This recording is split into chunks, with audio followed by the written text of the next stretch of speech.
그러니까 지금 새누리당이나 이런 쪽에서는 뭐 위안부 문제가 걸려있는 강경화 외교장관 후보나 재벌들이 싫어하는 김상조 공정거래위원장 이분이나 낙마시키고 싶어 죽겠으니까 지금 이 상태에서는 그런 식으로 이제 이낙연 총리 후보자에 대해서 한번 대판 싸워놓고 둘 중에 하나는 최소한 양보하겠지 하는 그 스탠스로 가고 있는 것 같다. 이런 거죠.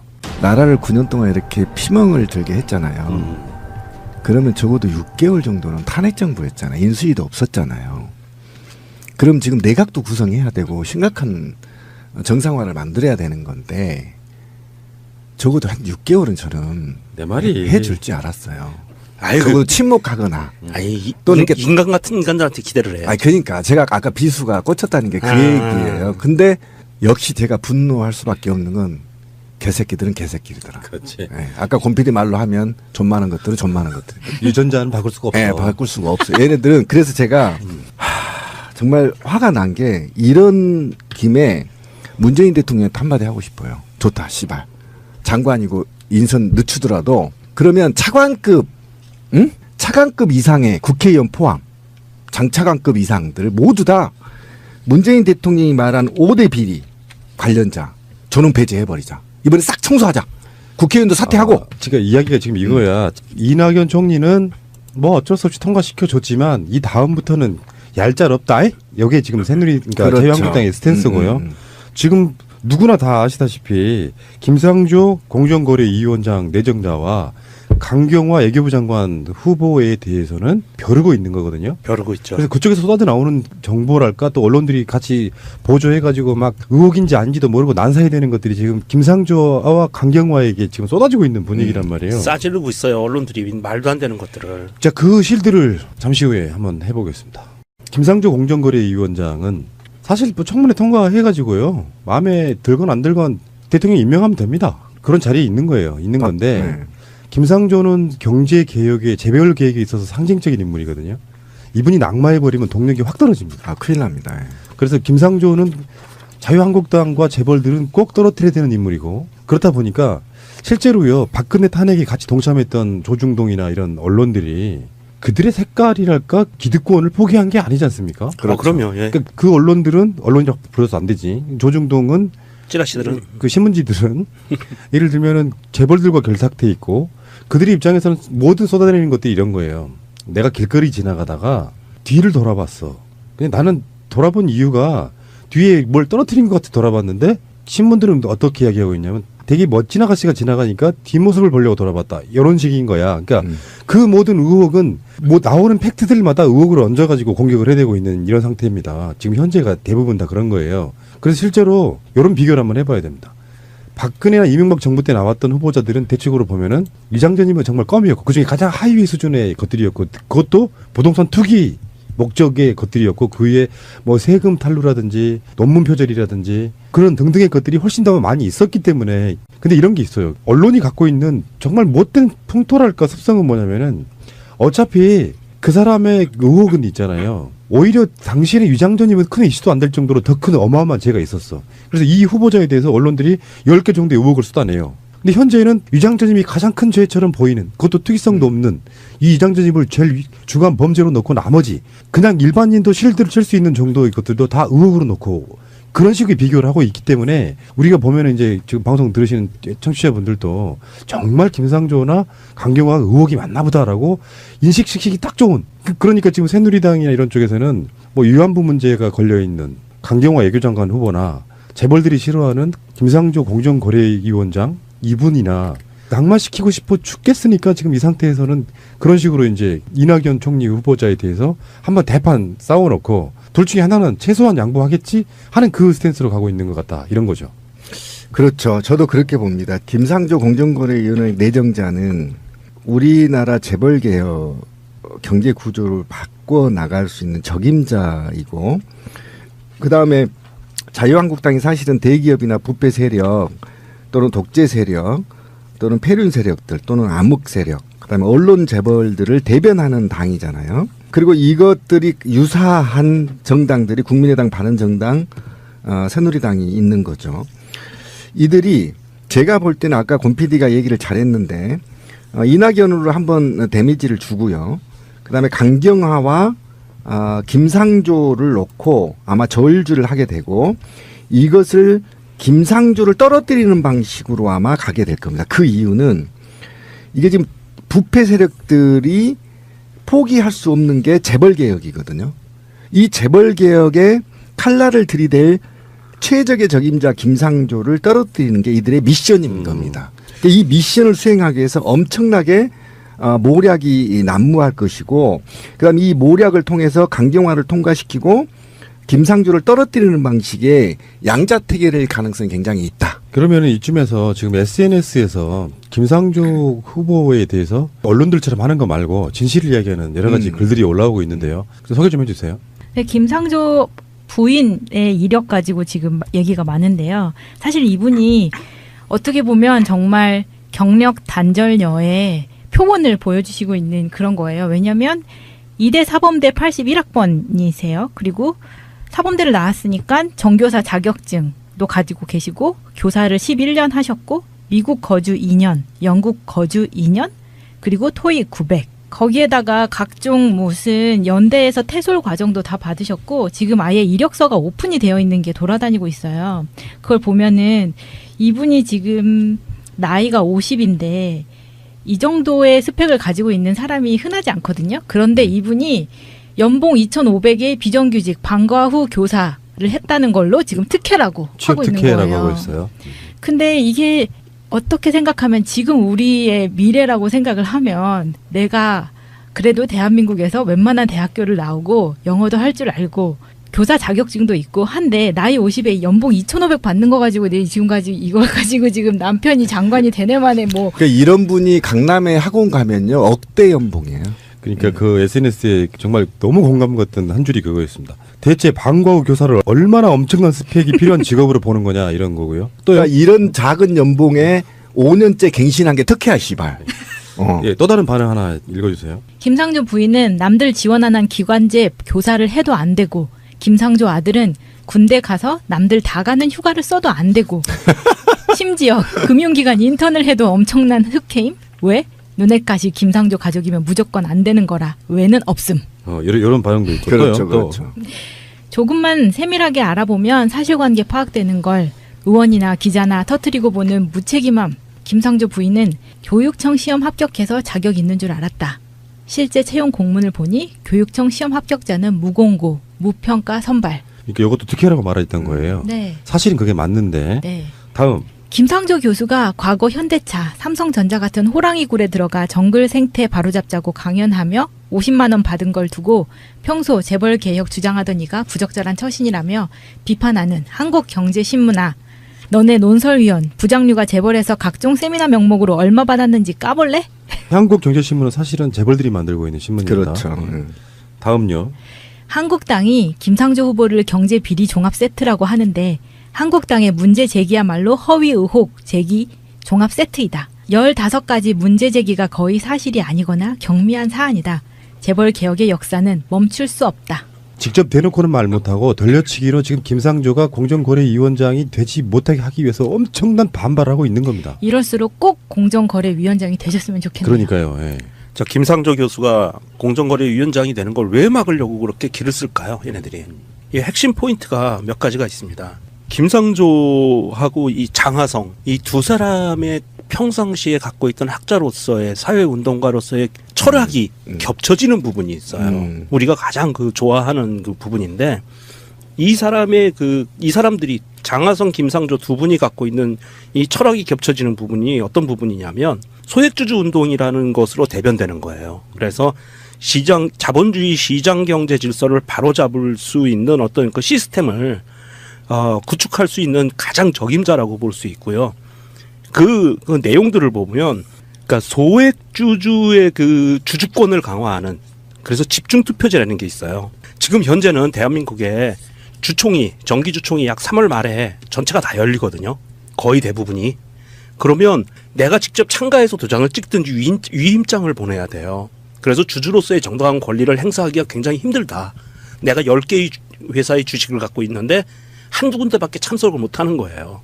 이런 경향이 있는 부분들 때문에 전자투표제를 시행을 해서 인터넷으로 투표할 수 있게 그러면 컴퓨터 앞에 앉아서 내가 100개 기업의 주식을 갖고 있으면 100개 기업 주총에 다 권리 행사를 할 수 있어요. 그렇죠. 한 주가 있어도. 예, 한 주만 있어도. 그다음에 집중투표제라는 건 뭐냐면 이사들을 선임을 할 때 내가 회사에서 이사 3명을 선임을 해요. 근데 내가 3표를 갖고 있어.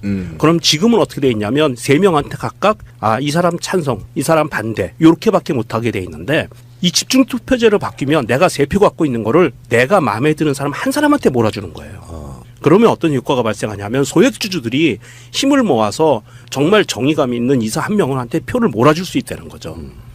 그런 시스템 이 두 가지 하고요. 또 하나는 뭐냐면 기관 투자자가 직접 회사의 주주총회에 참석해서 주주권을 행사하는 이게 스튜어드십 코드라고 하는데 우리나라의 기관 투자자가 가장 유명한 게 국민연금이잖아요. 이 국민연금이 삼성전자 주주총회에 참여해서 주주의 권리를 위해서 그리고 회사가 불법적으로 나쁜 방향으로 가는 거에 대해서 주주로서 정당한 권리를 행사하는 거. 이거 세 가지를 지금 장하성, 김성조 교수가 이 두 분이 갖고 있는 그 경제 철학에 대해서 공통점이에요. 그게 바로 그 주식회사의 원래 철학인 거예요. 원래 그렇죠. 그렇게 돼야 되는 거예요. 그러니까 이 대한민국의 재벌 기업들이 이걸 제일 무서워하는 그렇죠. 거예요. 그래서 철저히 지금 그 각종 언론 다 아시겠지만 경제신문이라든지 조중동, 뭐 한겨레, 뭐 기타 등등 모든 언론을 통해서 전면 광고를 막 대기업들이 줘요. 그러면서 기사 논조를 그렇게 바꿔가고 있어요. 그렇지. 장하성 까기로. 주식회사는요 원래 족벌 경영을 못하게 돼 있는 거예요. 못하게 하려고 주식회사를 만든 거예요. 그럼요. 예, 그렇죠. 그래서 그 주권 행위를 한 주라도 갖고 있는 사람도 가야 되는데 네네. 이렇게 되면 지금 족벌 경영을 못합니다. 예, 그래서 이게 결과가 그렇게 될 거예요. 왜 예. 그러냐면 이게 방어권을 행사할 수가 없어요. 맞아요. 그래서 이 정당한 주주의 권리를 행사할 수 있는 시스템을 만들려고 하니까 재벌 기업들이 지금 저항을 하고 있는 거고요. 그래서 말도 안 되는 정말 반대를 위한 반대의 어떤 논리들을 나오는 것 중에 그 가장 이번에 황당하게 핵심적으로 터졌던 게 JTBC 뉴스에서 터졌죠. 컨테이너 사건, 기획부동산 사건. 이게 지금 가장 황당한 사건이 터진 거예요. 그 김상조 교수가 과거 현대차 삼성전자 들어가서 강연에 하고 50만 원 받은 거예요. 저 불만 엄청 많거든요. 이 노동계 바닥이 말이에요. 진보 민주 인사한테는 이렇게 50만 원, 40만 원 줘요. 근데 새누리당 누이 있잖아요. 그쪽에 경제계 이쪽으로 초평하면 보통 150만 원 주거든요. 그러니까 저도 이게 50만 원 굉장히 기분 나쁜 진짜 거예요. 깜짝 놀랐어요. 저도 정교조 교육과 가지고 150만 원 받았거든요. 4시간 하고 당당하게 받았어요. 근데 김상조는 나에 비하면 적어도 한 몇백은 더 받아야 되잖아. 그런데 50만 원 받으면 이거는 그냥 차비만 준 거야. 씨발. 이게 무슨 이게 의혹이고 무슨 정말 답답합니다. 이 차비도 안 나와요. 착국고 가면. 그런데 말이에요. 지금 현재 김상조 교수보다 더 지금 집중 포화를 맡고 있는 게 강경화 후보자인데 그렇죠. 강경화 후보자에 대한 의혹은 지금 뭐 제가 어떤 종편에서 그 의혹을 이제 그 세트로 이렇게 쭉 해놨다고요. 그러니까 문재인 대통령의 5대 인사 배제 원칙에 하나씩 다 들어가 있다는 거야. 의혹이. 그러니까 그냥 의혹일 뿐이에요. 때려 맞추는데 이를테면은 집을 사주면서 증여세 누락했다. 200만 원. 그것은 탄류가 사실 아닙니다. 연체한 거죠. 왜냐하면 어차피 내야 되는 돈이에요. 누락은 뭐냐면은 교묘한 방법으로 아예 법적으로 안 내게끔 만들어주는 거예요. 그러니까 어차피 그게 남아있는 상태에서 주로 해외에 있었기 때문에 거기에 대해서는 연체가 되고 있던 거를 냈어요. 그런 문제는 수도 없이 많아요. 이명박이 건강보험 그 부자가 10,000원씩 냈던 뭐 그런 것들이 사실은 진짜로 지탄받아야 될 일인 거고요. 그러니까 그 세트에 거기다가 하나씩 집어넣어가지고 만들어 놓고 쉴드 치는 거 보니까 어떤 식이냐면은 일단 채널A 같은 방송은 5대 인사 배제 원칙에 딱 하나씩 이러이러한 의혹이 있다고 제시를 합니다. 그리고 패널들한테 물어봐요. 패널들이 그걸 쉴드 쳐주고 있어. 그러니까 사회자는 그거를 의혹이고 뭔가 잘못된 거를 몰고 가려고 하는데 나온 패널들이 세상이 바뀐 걸 알아. 그래가지고 요거는 먹고 사야 되니까. 요것도 의혹이라면 의혹일 수 있겠네요 정도로 넘어가는 거예요. 그러니까 우리 마음속으로 이런 프레임도 안 돼요. 뭐 자유한국당이 이낙연은 이제 뭐 통과됐다고 치더라도 김상조와 강경화는 둘 중에 하나를 낙마시킬 것이다라는 프레임이 쫙 번지잖아요. 그러면 둘 중에 하나 또는 둘 다 낙마가 되면 그럴 줄 알고 우리가 반말이 없어지는 거예요. 그러지 말고 나는 정말 지키고 싶은 두 사람이라고 생각하면요. 말도 안 되는 것들에 대한 쉴드는 저는 쳐야 된다고 보고 이게 오용방송 새날에 해야 될 일이라고 생각합니다. 컨테이너 이야기를 잠깐만 해볼게요. 그 이일병 교수가 지금 강경화 후보자의 남편이시죠? 예. 네. 그 컨테이너 이야기 좀 우리 팩트 폭격기 병정님이 좀 말씀 좀 해주십시오. JTBC 뉴스에서 이게 발탄이 됐는데요. JTBC 뉴스에서는 이 컨테이너를 쌓아서 만들어 놓은 농가 주택이죠. 이 주택을 기획부동산을 매입을 한 거다. 부동산 투기다라고 뉴스를 내보내면서 취재를 안 했어요. 일단 취재를 안 한 티가 어디서 나냐 하면 가서 사진도 안 찍었어요. 사진도 안 찍고 로드맵 있죠. 다음 로드맵에서 예. 그 이미지를 캡처해가지고 기자 새끼가 이거 말도 안 되는 거. 그거를 요즘에 붙인 명칭이 노룩 취재예요. 아 노룩 취재. 어. 이게 신참 기자가 했는데, 자, 우리 손석희 씨가 진행하는 뉴스인데, 자, 이게 SBS에서 난리가 난 적이 있었죠. 지난번 대통령 선거 기간에 김성준 앵커인가요? 나와서 오랜 시간 동안 사과 방송도 하고 했는데, 이번 JTBC는 어떻게 이거에 대처할 수 있을지 모르겠고요. 그 부분은 좀 팩트를 얘기 좀 더 해주면 부동산 투기를 위해서 집을 샀다는 게 핵심인 거잖아요. 네. 예, 그렇죠. 근데 실제로 보면은 살기 위해서 거제도에서 거주하는 목적으로 네. 이일병 교수가 직접 짓는 과정을 되게 허접해요. 그러니까 막 대단한 고급 자재로 막 대단하게 만드는 게 아니라 무슨 배관 하나를 다 직접 해가면서 만드는 거 어떻게 그렇게 기획부동산이라고 이야기를 합니까? 예, 그 얘기를 좀 얘기를 해봐야 될 것 같은데 정말 얄밉고 더러운 것 같아요. 왜 그러냐면 얘기를 좀 드리면 상득이가 경기도 땅에 사서 IC죠. 인터체인지를 연결해서 땅값이 수배 오르는 것. 응? 수배 오르는 것. 그리고 일부의 그린벨트를 사서 그 그린벨트를 용도 변경하고 용도 변경하기 위해서 법률적으로 하자가 없게끔 인위적으로 만들어 나가는 것. 그리고 그것을 땅값을 올려서 분양하는 것이 기획부동산입니다. 그런데 지금 강경화 남편의 얘기는 이런 겁니다. 거제도에 평당 1,000원짜리 땅이었어요. 괜찮아요. 예, 예. 굉장히 싼 땅이죠. 아, 땅 좀 살아가야겠다. 예, 1,000원짜리 땅을 임야에서 대지로 바꿨단 말이에요. 집을 지을 수 있는 용도로. 네. 그러면 공시지가가 10만 원으로 올라요. 예, 그렇죠. 예, 공시지가가. 맞아요. 그런데 말이죠. 제가 이 얘기를 해주고 싶어요. 서울의 인구를 빼기 위해서 경기도가 수십 년 동안 과거에 어떤 방식을 썼냐면요. 그린벨트 지역이나 개발 금지 구역에 네. 5년인가요? 4년인가에 컨테이너 박스나 그 다음에 그 비닐하우스가 있으면 5년 후에 임대로 전환해주는 정책이 있었어요. 그게 뭐냐면 대지로. 예, 대지로. 그래서 과밀 서울 인구를 경기도로 옮기기 위한 방식이었어요. 그래서 서울 군교 은평이나 이런 데 경기도 서울 군교 마지막 땅이 건물들이 지금 들어선 이유가 20년 전에 그 정책을 했기 때문입니다. 아하. 저희 고향은요. 평당 1,000원, 2,000원짜리가 있어요. 그런데 임목도가 70%, 80%가 아닌 60% 네, 네. 이하인 임야나 그린벨트에 대지로 변경할게요. 어서 해줄게 해요. 왜 그런지 아세요? 인구수 늘리려고. 아니요. 세수 늘리기. 아, 세수 늘리려고. 그렇죠. 그래서 지자체하고 서울 군계하고 완전히 달라요. 뉘앙스가. 이건 기획부동산이 아니에요. 그러니까 나무가 보호목이나 잡목들은 상관없어요. 잡목들에서 대지로 바꿔줄게. 얼른 바꿔줄게. 1,000원짜리 세금 받는 데 있잖아요. 10만 원이면 지자체는 재정자립도가 9% 7% 거제도가 거기서 서울에 있는 사람이 내려가서 살 테니까 대지로 바꿔주면 어디서 바꿔줄게. 세금이 10배 이상 차이 나요. 그럼 지자체 세금 늘어나잖아. 돈도 없는데. 예스입니다. 예스. 이건 기획부동산이 아니라고. 자, 이게 우리 기획부동산이라고 뉴스 난 거를 좀 꼼꼼히 따져봐야 되는데, 이 컨테이너 하우스에 두 가지 그 이슈가 걸려 있는 거예요.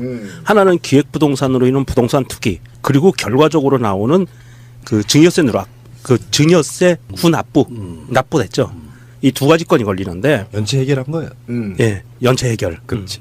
연체 납부. 첫 번째, 부동산 투기가 말이 안 되는 이유. 이거는 뭐냐면, 자, 우리 기획부동산이라서 땅을 필지를 나누어서 분양을 합니다. 그러면 필지를 나누면 대지로 되면 이미 땅값이 올라가잖아요. 그러나 사는 사람은 그거를 수도권이라면 이게 가격 폭등을 하기 위한 목적으로 그렇죠. 사면 예, 이게 투기예요. 아니 근데 서울 군계는요. 대지로 전화를 안 해줘요. 잘. 가격이 예, 됐다 엄청나게 그러면 차니까. 예, 뭐 저기 뭐 용인이라든지 이런 쪽 그렇죠. 가면 이제 하잖아요. 자, 그런데 이 지금 거제도에는 이 이일병 교수가 한 이 집은요 분할해서 샀는데 이게 살 때 대지가 아니었어요. 요거 잘 보셔야 돼요. 대지가 아닌 상태에서 사서 여기다 대지로 변경을 합니다. 본인이. 그렇죠. 네. 그리고 집을 져요. 컨테이너 하우스를 놔요. 자, 그러면 어떻게 되냐면 땅값을 자기가 비싸게 내서 세금을 많이 내는 거예요. 그래 맞아요. 예. 그걸 굳이 할 필요가 없는데도 불구하고 그렇게 밟아갔다. 그래서 세금을 이일병 교수가 직접 냈다. 높은 세금을. 그러면서 이걸 2딸 명의로다가 나중에 바꾼 걸로 보여요. 그러면서 여기서 이 시간 타임의 그 타임을 잘못 잡아서 증여세가 누락이 됐었던, 그러니까 누락이 아니죠. 증여세를 연체 납부했었던 이런 것들이 걸리는 것 같고요. 그러니까 JTBC 뉴스에서 이거를 취재를 하면서 본인들이 취재한 뉴스에서도 자기들이 논리무순이 나와요. 이게 기획부동산이고 부동산 투기라고 하면서 내용들을 자세히 뜯어보면 논리적으로 자기들이 스스로 그 자기들 뉴스를 논리를 해치는 이런 뉴스를 만들어내버렸다는 거죠. 이게 반대를 반대라고 이야기하는 이유가요. 일상에서 이런 경우는 흔히 있는 일이잖아요. 막 의도적으로 이 양반이 무슨 뭐 유엔에 있으면서는 또 누구 시켜가지고 막 전국에 땅 벌어 다니고 그걸로 부동산 투기하고 그래서 일부러 막 차명으로 했는데 경찰이 또 딸이야. 거기서 세금 200만 원 피하려고. 그러니까 그런 게 아니잖아요. 나도 꿈이 그거거든요.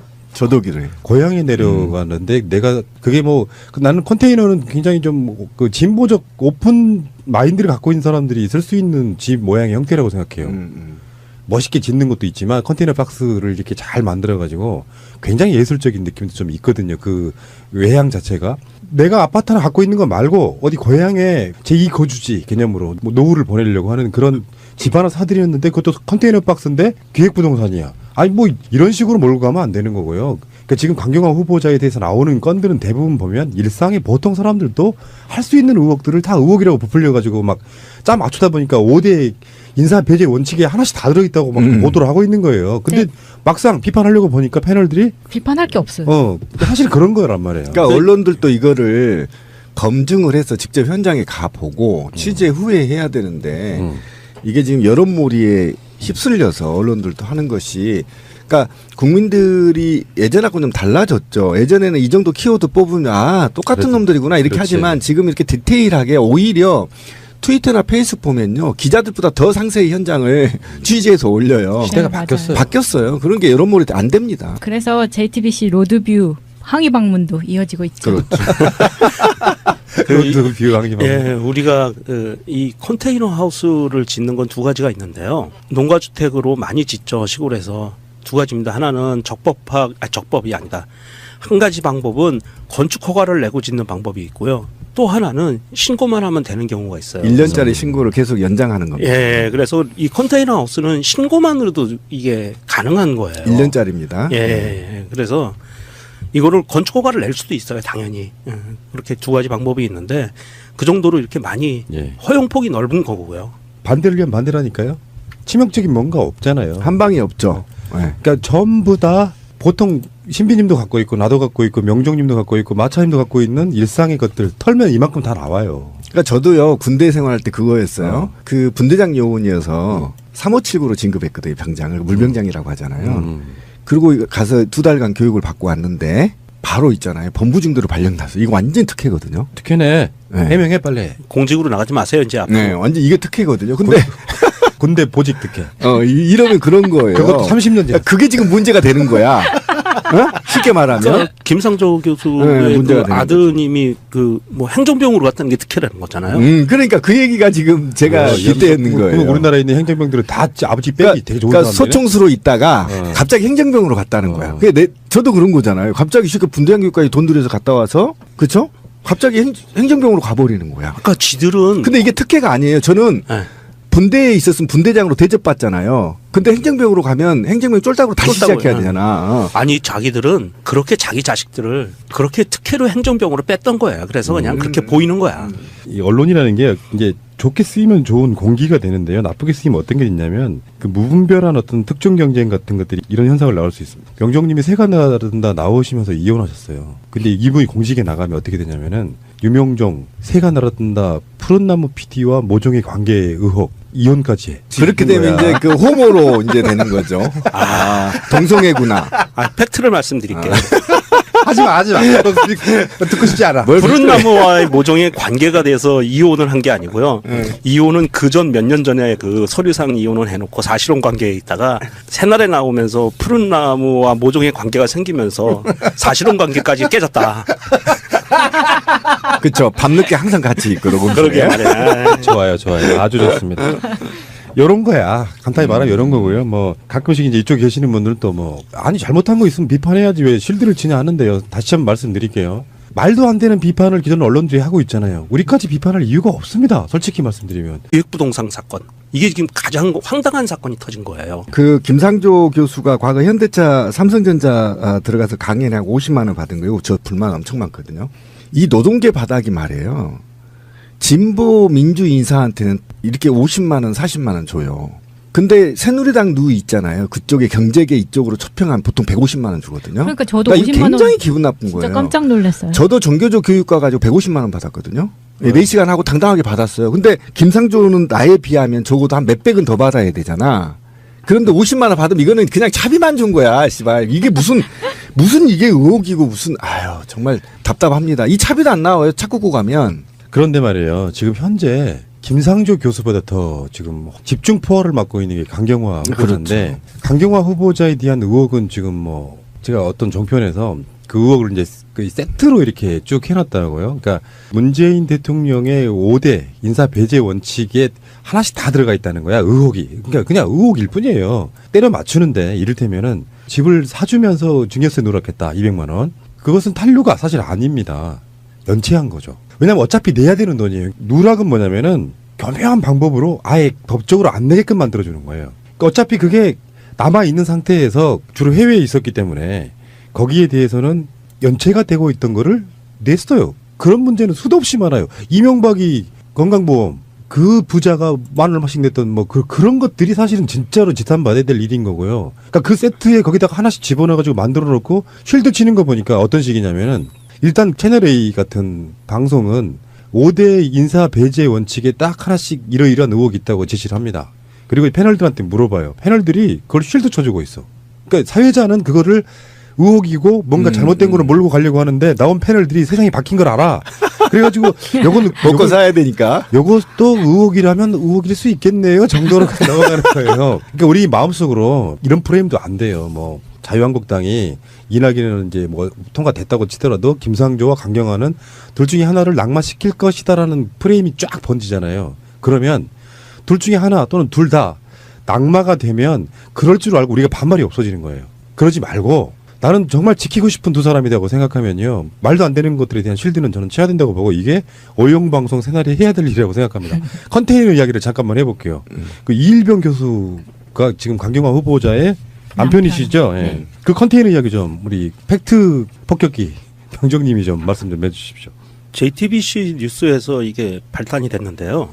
JTBC 뉴스에서는 이 컨테이너를 쌓아서 만들어 놓은 농가 주택이죠. 이 주택을 기획부동산을 매입을 한 거다. 부동산 투기다라고 뉴스를 내보내면서 취재를 안 했어요.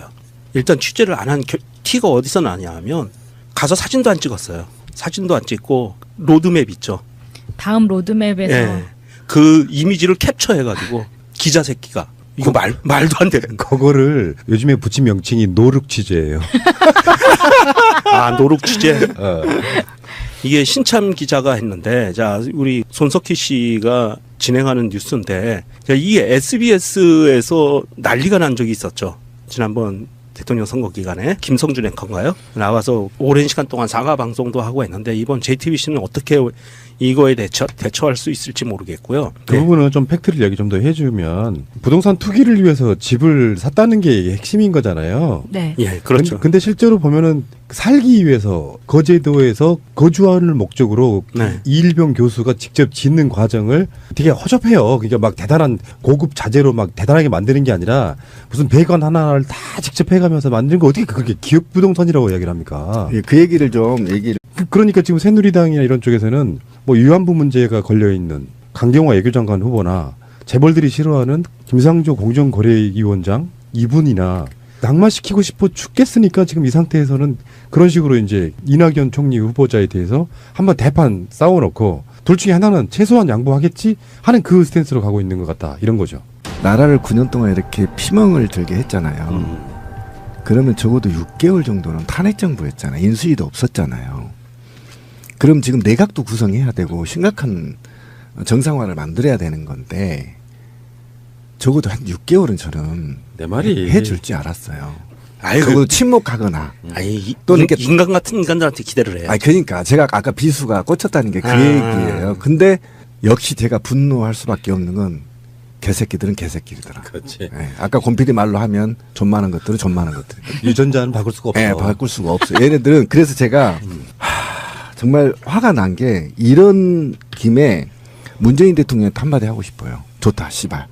장관이고 인선 늦추더라도 그러면 차관급, 응? 차관급 이상의 국회의원 포함, 장차관급 이상들 모두 다 문재인 대통령이 말한 5대 비리 관련자 전원 배제해버리자. 이번에 싹 청소하자. 국회의원도 사퇴하고. 지금 이야기가 지금 이거야. 이낙연 총리는 뭐 어쩔 수 없이 통과시켜줬지만 이 다음부터는 얄짤없다. 여기에 지금 새누리 그러니까 그렇죠. 자유한국당의 스탠스고요.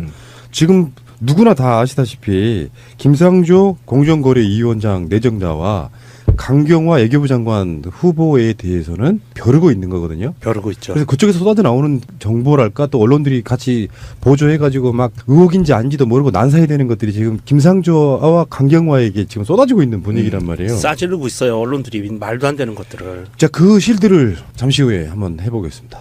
김상조 공정거래위원장은 사실 뭐 청문회 통과해가지고요. 마음에 들건 안 들건 대통령이 임명하면 됩니다. 그런 자리에 있는 거예요. 있는 건데 네. 김상조는 경제개혁의 재벌 계획에 있어서 상징적인 인물이거든요. 이분이 낙마해버리면 동력이 확 떨어집니다. 아, 큰일 납니다. 예. 그래서 김상조는 자유한국당과 재벌들은 꼭 떨어뜨려야 되는 인물이고 그렇다 보니까 실제로요. 박근혜 탄핵에 같이 동참했던 조중동이나 이런 언론들이 그들의 색깔이랄까 기득권을 포기한 게 아니지 않습니까? 그럼요. 예. 그러니까 그 언론들은 언론이라고 불러서 안 되지. 조중동은 찌라시들은 그 신문지들은 예를 들면은 재벌들과 결탁돼 있고 그들의 입장에서는 모든 쏟아내리는 것들이 이런 거예요. 내가 길거리 지나가다가 뒤를 돌아봤어.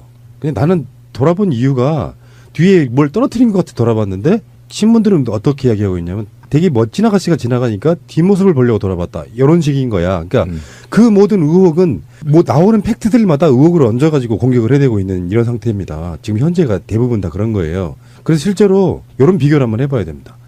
박근혜나 이명박 정부 때 나왔던 후보자들은 대체적으로 보면은 이장전이면 정말 껌이었고 그중에 가장 하위 수준의 것들이었고 그것도 부동산 투기 목적의 것들이었고 그 위에 뭐 세금 탈루라든지 논문 표절이라든지 그런 등등의 것들이 훨씬 더 많이 있었기 때문에 근데 이런 게 있어요. 언론이 갖고 있는 정말 못된 풍토랄까 습성은 뭐냐면은 어차피 그 사람의 의혹은 있잖아요. 오히려 당시에는 위장전입은 큰 이슈도 안 될 정도로 더 큰 어마어마한 죄가 있었어. 그래서 이 후보자에 대해서 언론들이 10개 정도의 의혹을 쏟아내요. 근데 현재는 위장전입이 가장 큰 죄처럼 보이는 그것도 특이성도 없는 이 위장전입을 제일 주간 범죄로 놓고 나머지 그냥 일반인도 실드를 칠 수 있는 정도의 것들도 다 의혹으로 놓고 그런 식의 비교를 하고 있기 때문에 우리가 보면은 이제 지금 방송 들으시는 청취자분들도 정말 김상조나 강경화가 의혹이 많나 보다라고 인식시키기 딱 좋은 그러니까 지금 새누리당이나 이런 쪽에서는 뭐 위안부 문제가 걸려 있는 강경화 외교장관 후보나 재벌들이 싫어하는 김상조 공정거래위원장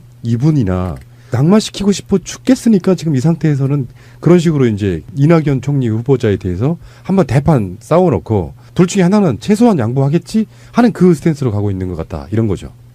그렇죠. 저도 그렇게 봅니다. 김상조 공정거래위원회 내정자는 우리나라 재벌개혁 경제 구조를 바꿔 나갈 수 있는 적임자이고 그다음에 자유한국당이 사실은 대기업이나 부패 세력 또는 독재 세력 또는 폐륜 세력들 또는 암흑 세력 그다음에 언론 재벌들을 대변하는 당이잖아요. 그리고 이것들이 유사한 정당들이 국민의당, 바른정당, 새누리당이 있는 거죠. 이들이 제가 볼 때는 아까 권 PD가 얘기를 잘했는데 이낙연으로 한번 데미지를 주고요.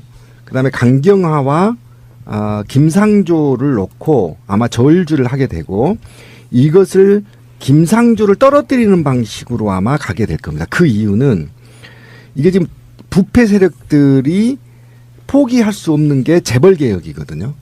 이 재벌개혁에 칼날을 들이댈 최적의 적임자 김상조를 떨어뜨리는 게 이들의 미션인 겁니다. 이 미션을 수행하기 위해서 엄청나게 모략이 난무할 것이고, 그다음 이 모략을 통해서 강경화를 통과시키고 김상조를 떨어뜨리는 방식의 양자택일일 가능성이 굉장히 있다. 그러면 이쯤에서 지금 SNS에서 김상조 후보에 대해서 언론들처럼 하는 거 말고 진실을 이야기하는 여러 가지 글들이 올라오고 있는데요. 그래서 소개 좀 해주세요. 네, 김상조 부인의 이력 가지고 지금 얘기가 많은데요. 사실 이분이 어떻게 보면 정말 경력 단절녀의 표본을 보여주시고 있는 그런 거예요. 왜냐하면 이대 사범대 81학번이세요. 그리고 사범대를 나왔으니까 정교사 자격증도 가지고 계시고 교사를 11년 하셨고 미국 거주 2년, 영국 거주 2년, 그리고 토익 900. 거기에다가 각종 무슨 연대에서 태솔 과정도 다 받으셨고 지금 아예 이력서가 오픈이 되어 있는 게 돌아다니고 있어요. 그걸 보면은 이분이 지금 나이가 50인데 이 정도의 스펙을 가지고 있는 사람이 흔하지 않거든요. 그런데 이분이 연봉 2,500의 비정규직 방과 후 교사를 했다는 걸로 지금 특혜라고 하고 있는 거예요. 특혜라고 하고 있어요.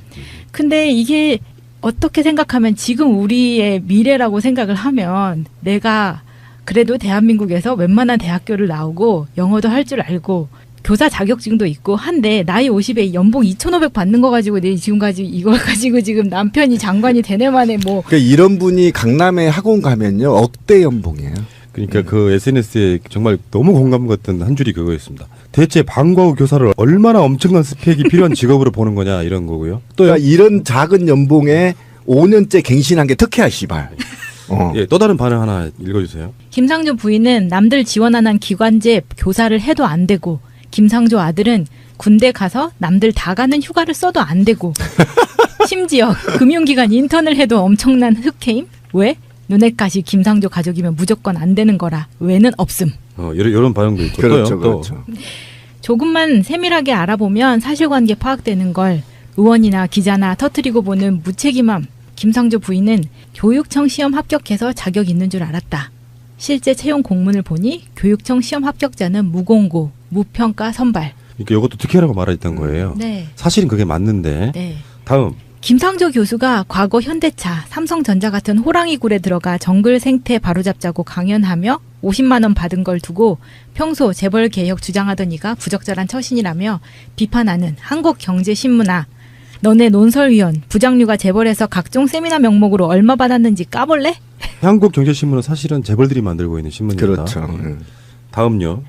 한국당이 김상조 후보를 경제 비리 종합 세트라고 하는데 한국당의 문제 제기야말로 허위 의혹 제기 종합 세트이다. 15가지 문제 제기가 거의 사실이 아니거나 경미한 사안이다. 재벌 개혁의 역사는 멈출 수 없다.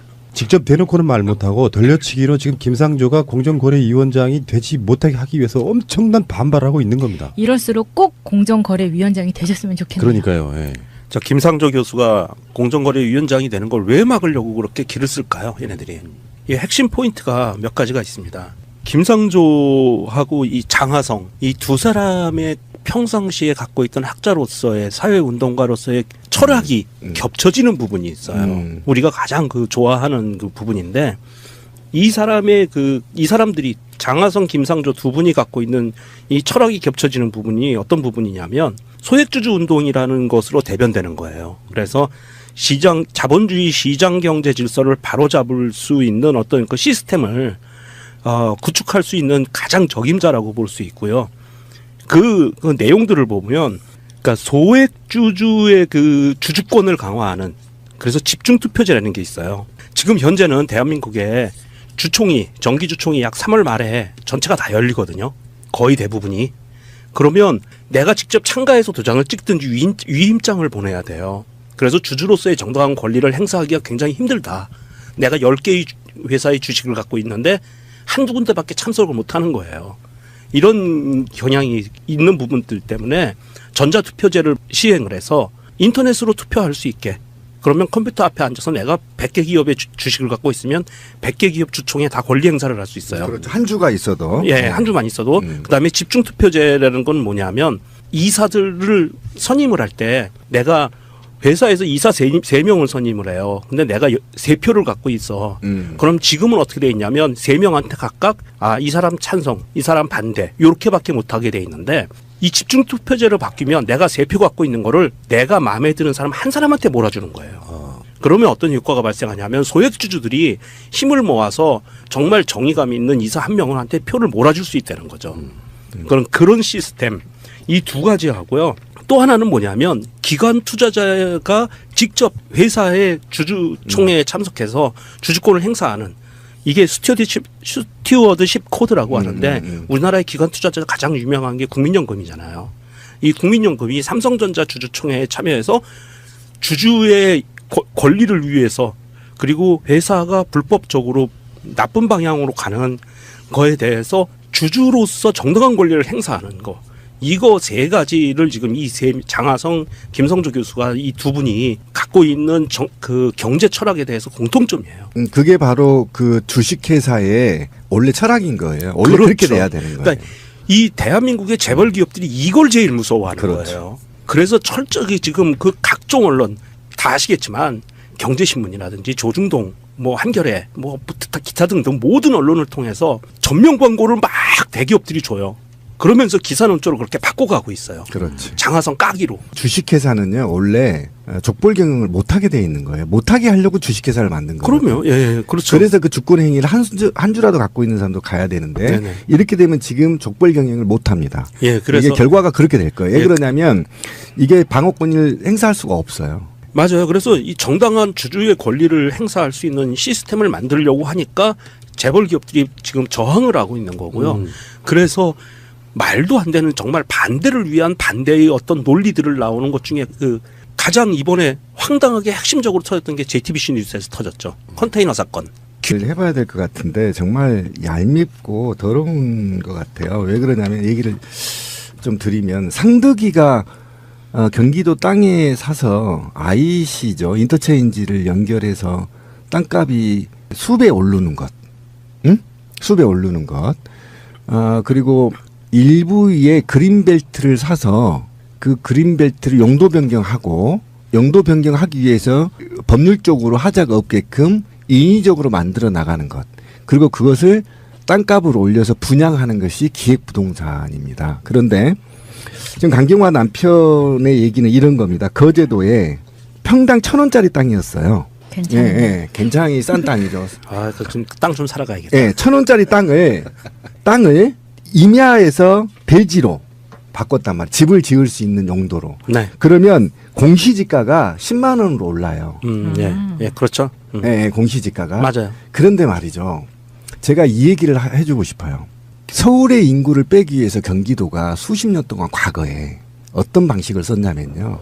그린벨트 지역이나 개발 금지 구역에 네.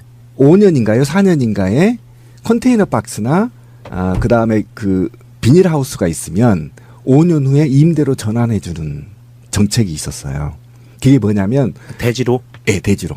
그래서 과밀 서울 인구를 경기도로 옮기기 위한 방식이었어요. 그래서 서울 군교 은평이나 이런 데 경기도 서울 군교 마지막 땅이 건물들이 지금 들어선 이유가 20년 전에 그 정책을 했기 때문입니다. 아하. 저희 고향은요.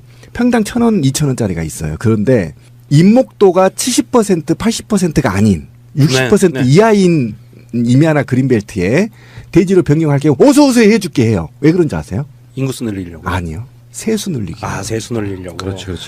그래서 지자체하고 서울 군계하고 완전히 달라요. 뉘앙스가. 이건 기획부동산이 아니에요. 그러니까 나무가 보호목이나 잡목들은 상관없어요. 잡목들에서 대지로 바꿔줄게. 얼른 바꿔줄게.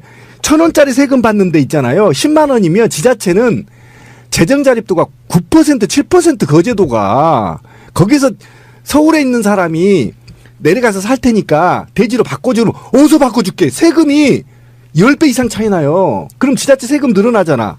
돈도 없는데.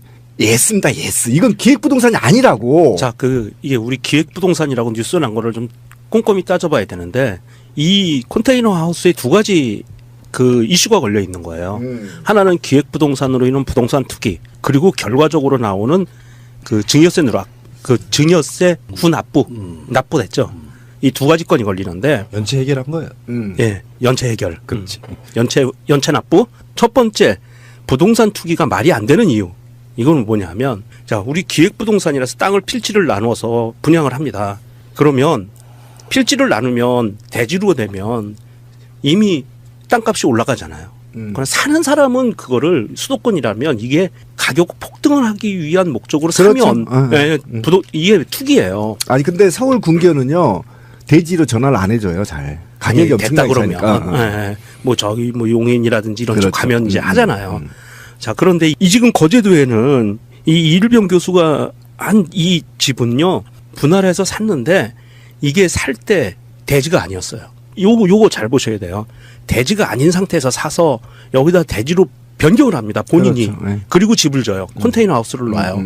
자, 그러면 어떻게 되냐면 땅값을 자기가 비싸게 내서 세금을 많이 내는 거예요. 그래 맞아요. 예. 그걸 굳이 할 필요가 없는데도 불구하고 그렇게 밟아갔다. 그래서 세금을 이일병 교수가 직접 냈다. 높은 세금을. 그러면서 이걸 두 딸 명의로다가 나중에